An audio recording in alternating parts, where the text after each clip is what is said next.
Today we're looking at partitioned consumer groups in NATS. Most stream processing systems need ordering, but only among related messages, all the events for one customer or one device. The catch is that plain load balancing can split those related messages across different workers and break the order you care about. Partitioned consumer groups solve that by routing every message with the same key to the same worker, while still scaling out across many workers. In this video, you'll see how NATS builds that from two JetStream primitives, and how the pinned client policy gives you a single active worker with automatic failover.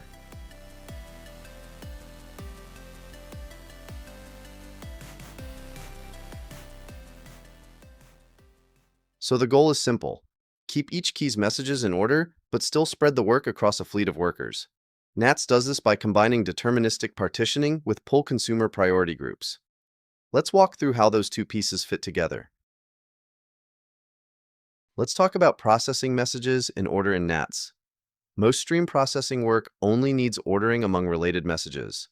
All the events for one customer, one account, one device, not across the whole stream. The trouble is that ordinary load balancing in NATS is non-deterministic. Two messages on the same subject can land on two different workers. And once that happens, the order you cared about is gone.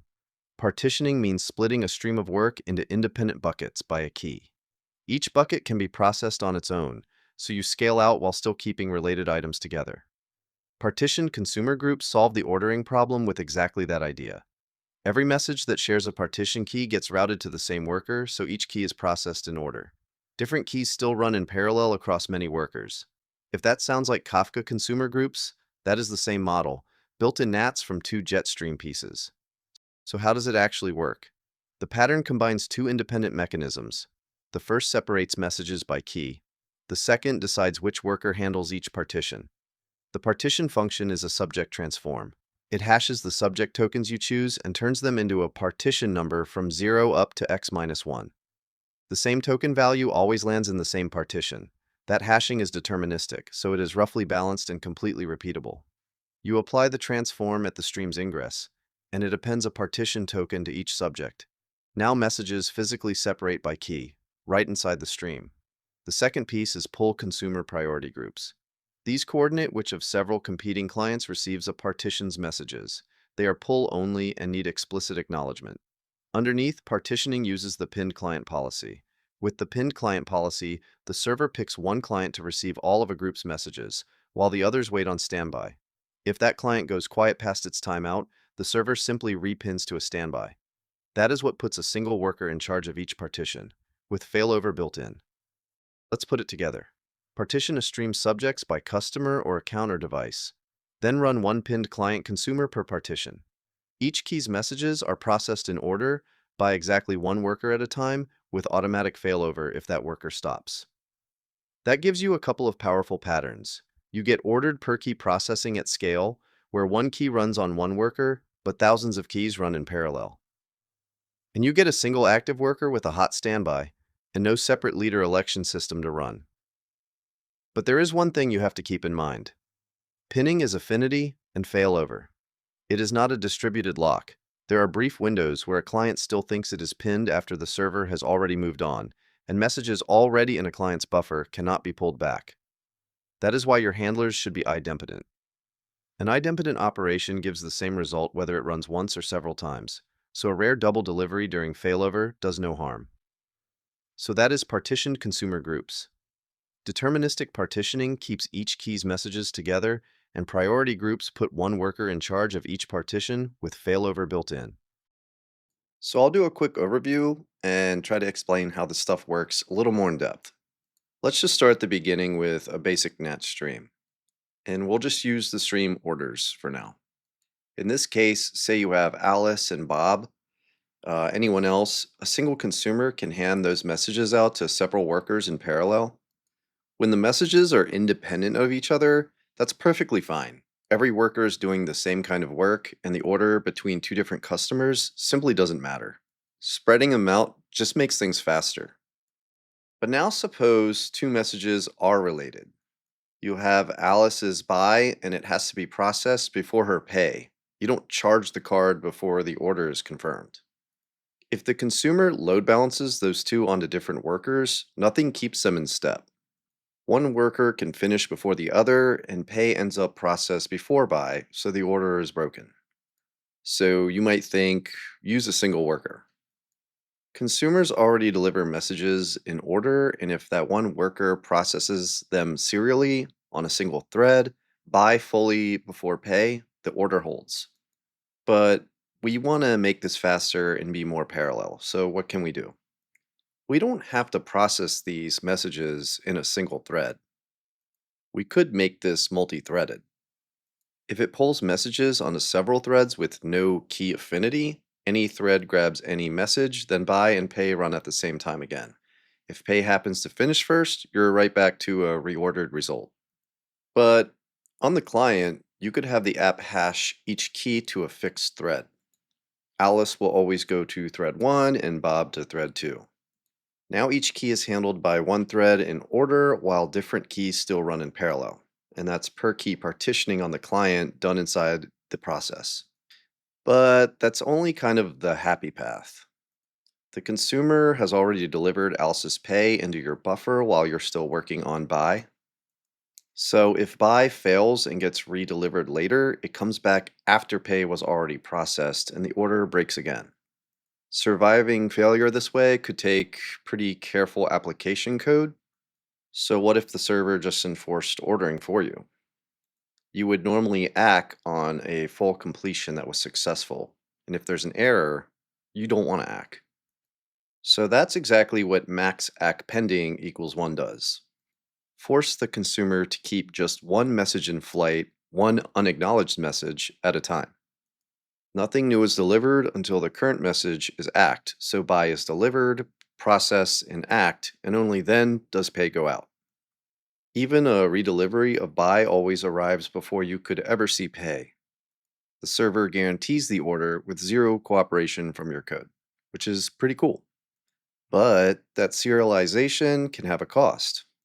Unrelated customers now queue up behind each other for no reason, and Bob can't be processed and worked until Alice is completely done, even though their orders have nothing to do with one another. The ordering is correct, but the whole stream crawls along in single file. And there's another problem. That single worker is a single point of failure, but you can't just bolt on a standby. The moment that second worker takes real load, you're load balancing across two again, and pay can finish on the standby before buy finishes on the first, the exact out of order break from before. It's not really a standby, it's just another worker. With max act pending equal to 1, only one worker can be active at a time, so there's no safe way to add a hot standby. So, what do we do? How do we get availability back? Under the hood, partition consumer groups use the poll consumers to pin client policy, so every message is guaranteed to go to the same worker. You can keep standby workers on hand, but only one is active at a moment. So if the active one dies, another takes over, and that fixes failover. You can also unpin one at will whenever you want. This is an admin command. So that new one becomes the pinned active worker and the other one is now on standby if it's ready. However, pinning fixes failover but not throughput. One active worker with one message in flight is still a single lane. So the real question becomes, how do we parallelize and stay ordered at the same time? And the answer is partitioning. Now, before we get to the payoff, let's pin down some of the vocabulary just to get things straight. The stream holds the data, and in our case, it's named for the data orders. I like to think of a group as a kind of work over that stream, named for the job. So in this case, notifications, we're using fulfillment, analytics, and a single stream can feed many groups, each reading it independently. Within a group, the work is split into partitions, and each partition is owned by a member, a consumer plus its workers and standbys. So in this diagram, we're looking at a static group.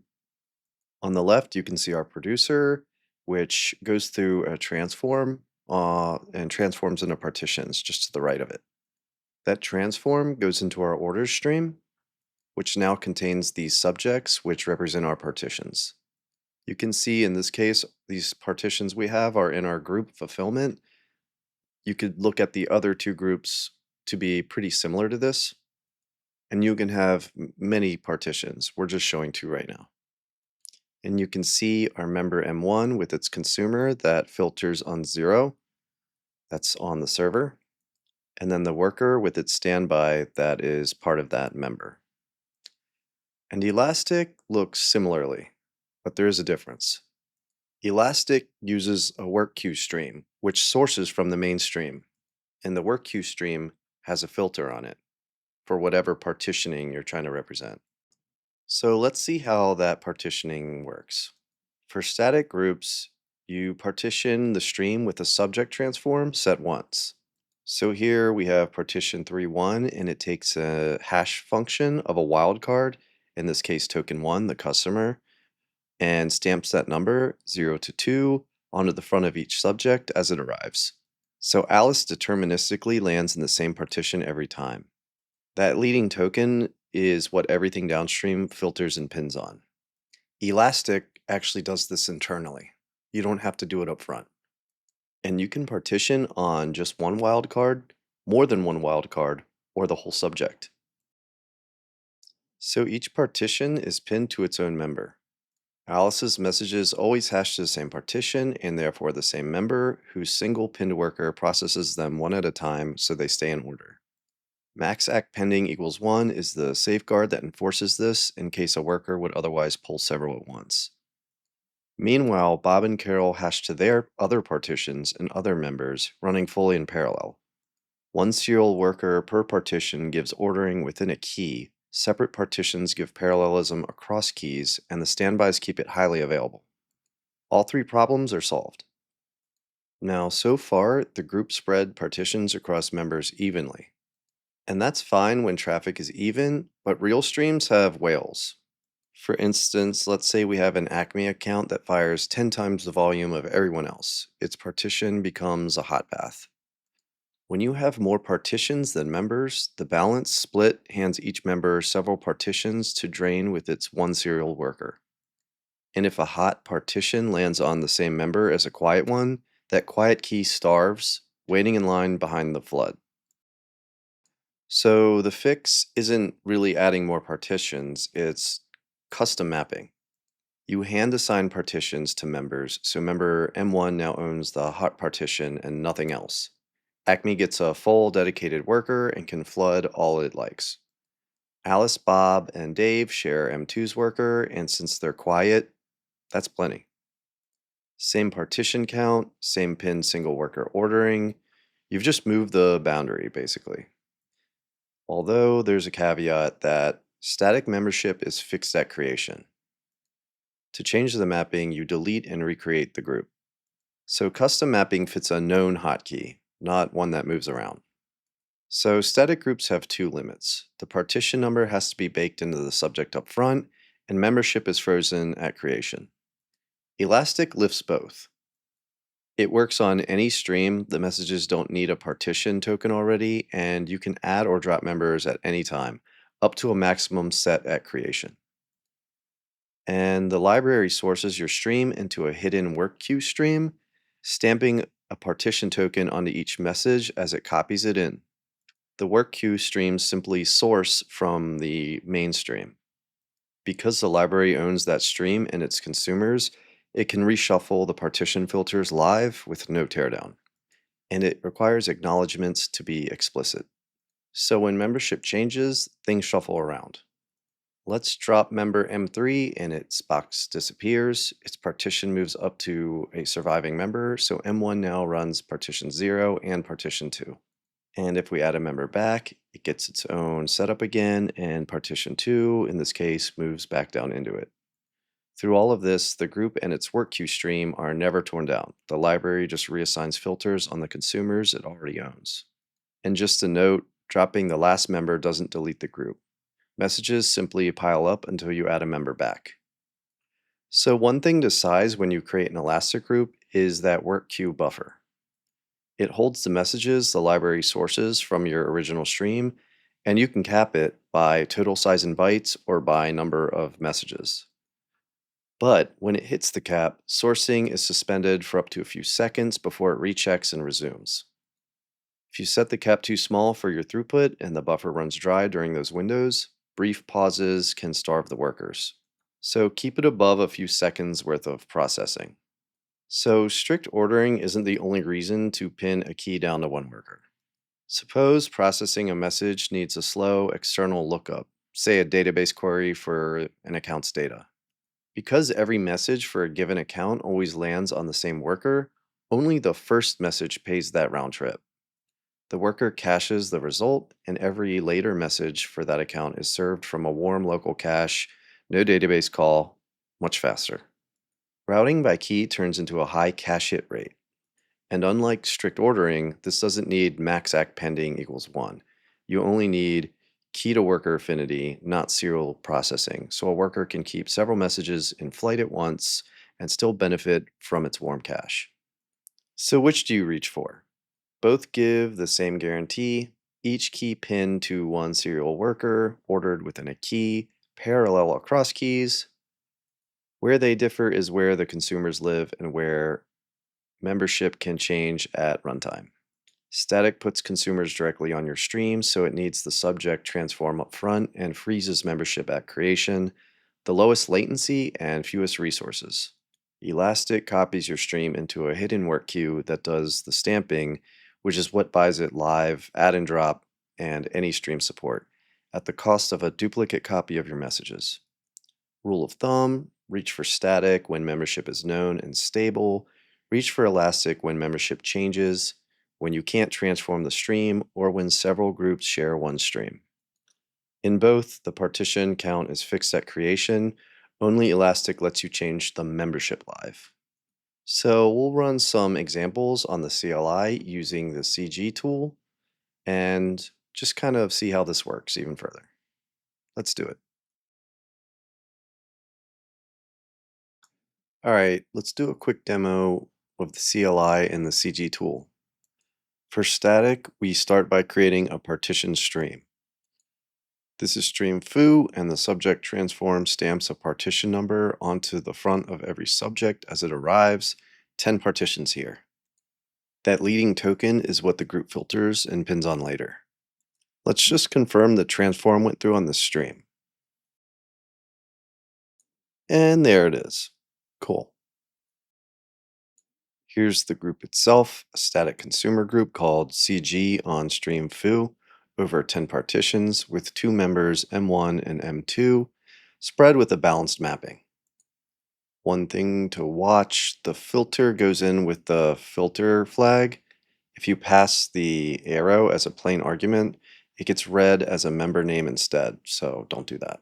And we're filtering on that first wildcard. Before we start anything, let's look at the group. Notice M1 and M2 show up under configured members, but currently active members is empty. So we're going to start consumer for M1 and then a standby for M1 and also for M2, each simulating 25 milliseconds of work per message.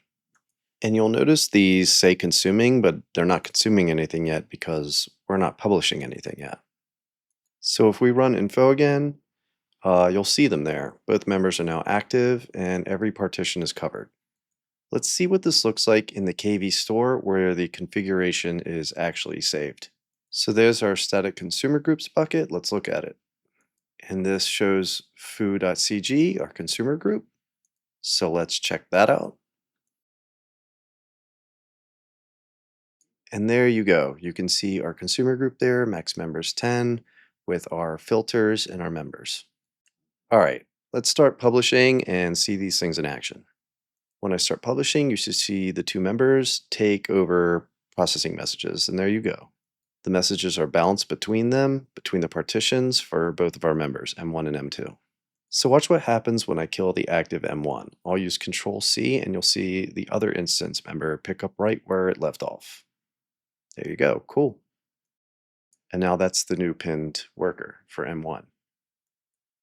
And you don't have to kill a process to force a handoff.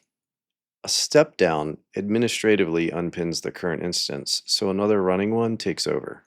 And you can just use the CG tool. It's very easy. You can also do it through NATS, and you can see the other instance took over. So this is static, and if we wanted to shift around and add members, we would have to delete the whole consumer group and redo the configuration from the start with a new transform. But Elastic allows us to get around this, so let's check out Elastic. All right, let's check out Elastic. This time the stream is plain. We're just going to use foo.star. There's no partition token baked into the subject because the Elastic handles partitioning for us. So the filter will be on the subject, and we're going to focus on the first token. And now let's take a look at the stream just to see what it looks like. And if we scroll up, we should see there's our subject filter and transform on the stream itself, and this is a work queue stream. All right, we're good. So because Elastic creates a hidden work queue stream, this one being foo-cg, and you can see this if you do a NATS stream list and just look through your streams. But because this sources our stream and buffers messages for the members, we can actually peek at it. And we're going to watch it live. So I'm going to leave a watch running on the NATS stream info in this window. We'll watch messages accumulate and be deleted when they're act so that the messages count is the backlog. We'll watch it climb when sourcing outruns the members and drain right back down as they catch up. And with Elastic, membership and processes are separate steps, so we'll add member M1 to the config first before any consumer is running. Let's go ahead and inspect. Let's look at our Elastic consumer group. We can see here our filter, our partitioning wildcards, our members, and currently active members, which is empty, so let's fill that. I'm going to run consume for our M1 member, and I'll do it again in this other pane. So we'll have two workers, and one of them will become the pinned client and one will be standby. And again, we're not producing any messages, so they're just hanging out and waiting. So let's remedy that and start some publishing. All right, you can see one of the workers picked it up, and now that is a pinned one. You can see the pinned ID there. Let's go ahead and look at the stream right now. Just run info on it. And if we do this, we should see that we have a consumer that's active on this work queue stream right now. And you can see right there, active consumers is 1. Cool. Let's look at the membership for the group right now. So if we're on info on the consumer group, we see currently active members, M1. We're good. Now, if we look at the work queue, you can see the messages are accumulating and they're building up because the worker can't keep up with it right now. So let's add our other 2 members so we can start draining this thing. And there we added members M2 and M3.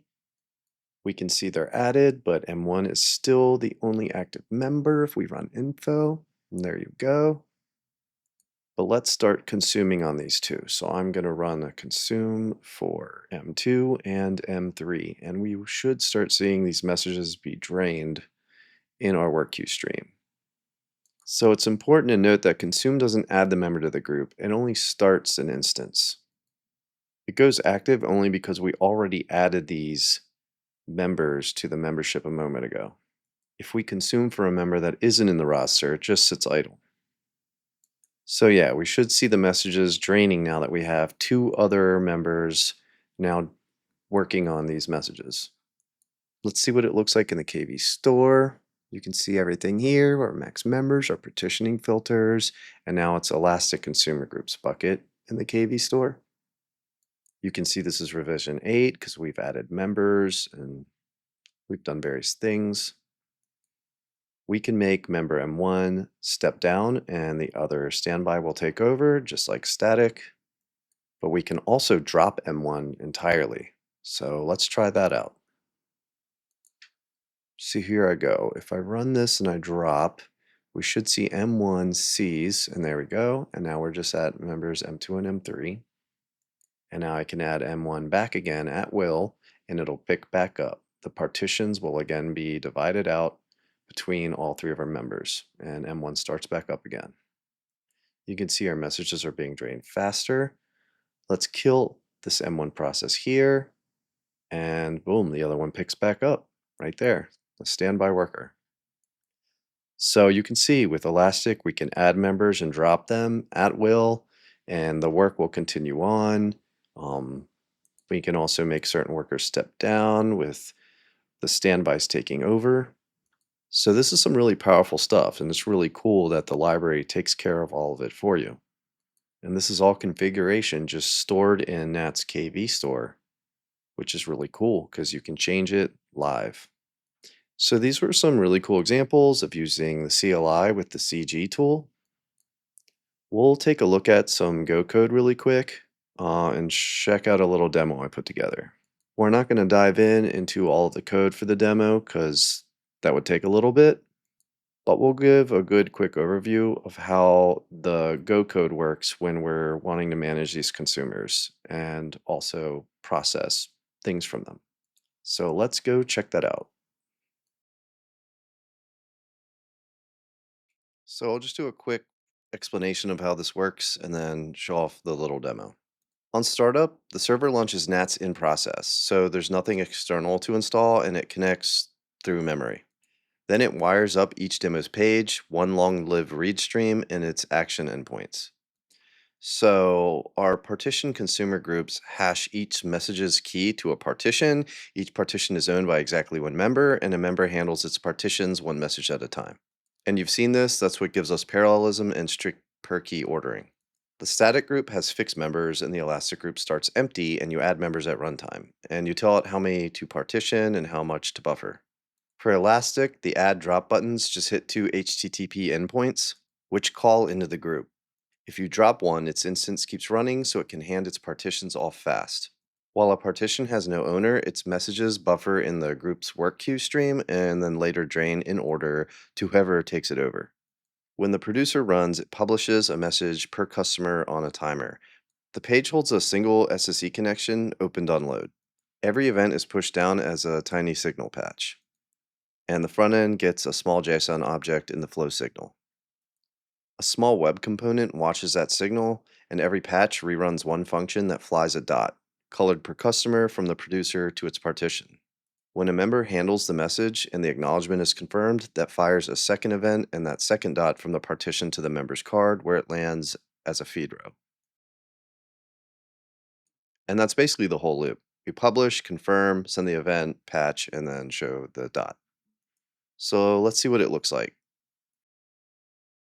So here we go. We have our two pages, static and elastic. Let's go check out static first. When I click Start Producer, we'll start seeing the dots fly around, and they should go to their proper partition and then to the member that actually consumes it. So let's give it a rip. And now we should see the same names going to the same partitions each time. So you can think of this as we have two workers handling loads for similar work, but we're doing it for different members, allowing us to scale. Everything we went over in the video earlier. So we can sit here and look at the names and make sure everything makes sense. And when we're done with that, let's go check out Elastic. So here's the Elastic page, pretty much the same idea. We can click Start Producer to start producing messages. We also have the Add Member button there, and then each member will have a drop button on them so we can drop a member whenever we want. So let's do it. And here we go, we're off to the races. And again, we should see the names go, but right now they're all going to go to the same member because we only have one there. And as they go out, the messages will buffer. So if we add another member, then that member will start receiving messages after the partitions go through. And by go through, I mean divvied out. So we add a member and there we go. Messages are now being divided between the partitions and going to each member accordingly. And this all happens under the hood for you with this library, which is pretty cool. So I just dropped the other member now, and all of these messages will now get rerouted back to the only existing member. It's really cool being able to do this live, and again, having the library handle it for you with all the normal overhead you'd have to do for this, Yeah, just really neat. And this is actually using the data that is going through NATS. This isn't purely a visual UI run by some JavaScript. We're recording how the message flows from the server to its partition, to which consumer, to which member. And then when we push that out through the SSE stream on the front end, I'm displaying it pretty much as fast as I can after the message is act and has gone through. So it's a pretty cool visualization of what's actually happening under the hood.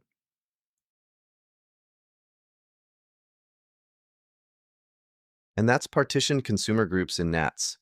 Deterministic partitioning keeps every key's messages together, and pinned client policy puts one worker in charge of each partition with failover built right in.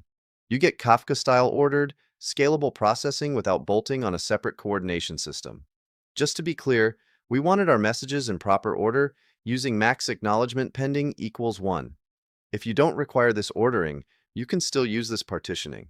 There's other reasons such as optimizing local caching. If this was helpful, give it a like and subscribe. And thanks for watching. I'll see you in the next one.